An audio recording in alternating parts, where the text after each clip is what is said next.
Amalan yang menaungi dan melindungi manusia di padang mahsyar. Setiap manusia muslim, pasti menginginkan akhir yang baik di padang mahsyar kelak.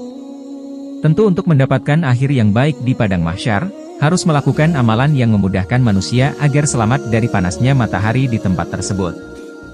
Amalan tersebut, yang akan menaungi manusia dari panasnya matahari di padang mahsyar. Lantas, amalan apa yang perlu dikerjakan manusia agar mendapat naungan dari panasnya padang mahsyar? Berikut amalan yang menaungi manusia dari panasnya matahari di padang mahsyar.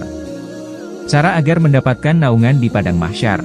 Setiap amal kebaikan selain bernilai pahala jika dikerjakan, ternyata memiliki keutamaan khusus bagi pelakunya.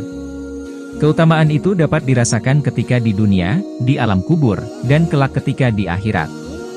Salah satu amalan yang memiliki keutamaan saat di dunia, di alam kubur, dan di padang mahsyar atau di akhirat adalah sedekah. Hal ini sebagaimana dijelaskan dalam sebuah hadis dari Hutbah bin Amir radhiyallahu anhu. Nabi Shallallahu alaihi wasallam bersabda, "Sesungguhnya sedekah akan memadamkan panas kubur bagi pelakunya. Sungguh pada hari kiamat, seorang mukmin akan berlindung di bawah naungan sedekahnya." Hadis riwayat Ahmad. Sedekah merupakan bukti kejujuran seorang hamba.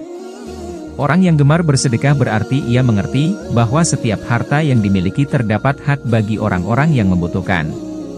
Allah Subhanahu wa Ta'ala telah memerintahkan kepada manusia untuk memperbanyak sedekah sebelum ajal menjemput. Sebagaimana dijelaskan dalam Al-Quran, Allah Subhanahu wa Ta'ala berfirman, yang artinya, "Dan infakkanlah sebagian dari apa yang telah kami berikan kepadamu sebelum kematian datang kepada salah seorang di antara kamu." Lalu dia berkata, "Menyesal, ya Tuhanku, sekiranya engkau berkenan menunda kematianku sedikit waktu lagi, maka aku akan dapat bersedekah dan aku termasuk orang-orang yang soleh." Quran Surah Al-Munafikun, 10. Waktu terbaik untuk melakukan sedekah. Setiap amalan memiliki waktu terbaik dalam melakukannya. Karena di waktu itu, amalan yang dilakukan akan mendapatkan derajat lebih tinggi daripada biasanya. Begitu juga dengan sedekah, orang-orang yang bersedekah di waktu terbaik akan mendapatkan nilai yang lebih utama. Di antara waktu itu adalah, ketika masih sehat, rakus akan dunia, dan tidak takut miskin.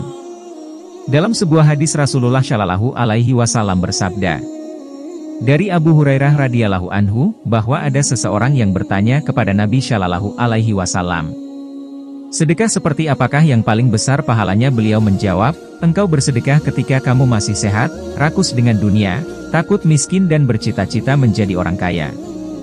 Jangan tunda sedekah sampai roh berada di tenggorokan, kemudian kamu mengatakan, untuk si A sekian, si B sekian, padahal sudah jadi milik orang lain, melalui warisan." Hadis riwayat Bukhari dan Muslim. Orang-orang yang mendapatkan naungan di padang mahsyar, selain bersedekah, ada pula yang memiliki keutamaan mendapatkan naungan di padang mahsyar.